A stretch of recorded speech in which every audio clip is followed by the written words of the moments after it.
Let's talk mangroves. Hello everyone, my name is Clarissa. I am currently living in Corozal, and today I will be volunteering as a mangrove ambassador for SCACD. Today we will be trying to expand your knowledge about the importance of mangroves and a general understanding of what mangroves are. To start off, we would like to give you a general definition about mangroves. So generally, mangroves can be defined as a group of shrubs or trees that are situated along a coastline or in harsh environments. Now we can move on to the different parts of the mangroves, and we can start with the leaves. So as we know, leaves are important for any type of plant as it is able to capture light, which in turn will help the plant to get its food. But what makes the leaves of the mangroves interesting is that they not only capture light, they also capture carbon in the surrounding atmosphere, and the carbon is then stored in the leaves of the mangroves.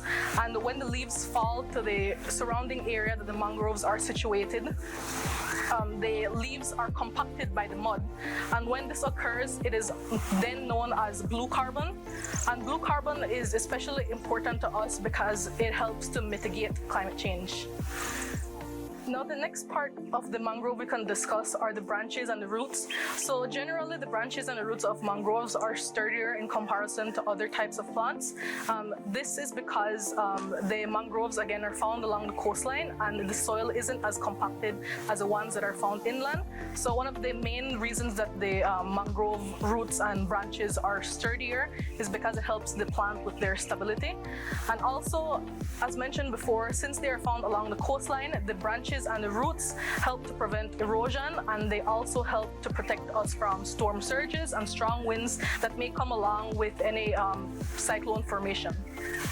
So finally, we can discuss the seeds of the mangroves, which are known as propagules. So the way these seeds are different from normal types of plants is that normal plants would usually, the seeds will germinate after it finds a suitable condition. But in the mangroves, the propagules begin to germinate while still attached to the parent plants. So in other words, the seedling begins to develop while still attached to the plant. And then after a period of time, the seedlings will fall into the water surrounding the mangroves, and it will float for a couple of days until it finds a suitable condition where it could insert itself and a new mangrove tree will begin to grow. Moving on to the function of mangroves. So as stated before, mangrove roots help to protect the coastline, and the branches also help the coastline by acting as a windbreaker. So when there are storm surges or there are strong winds, the roots and the branches of the mangrove help to protect the communities that are situated along the coastline. And also the mangroves are able to filter contaminants that may enter the water, so it keeps the water clean. And additionally, the mangroves are able to stabilize water temperature. Finally, the mangroves act as a habitat for various different types of organisms like birds, monkeys, fish, lobsters, barnacles that attach themselves to the actual root of the mangroves.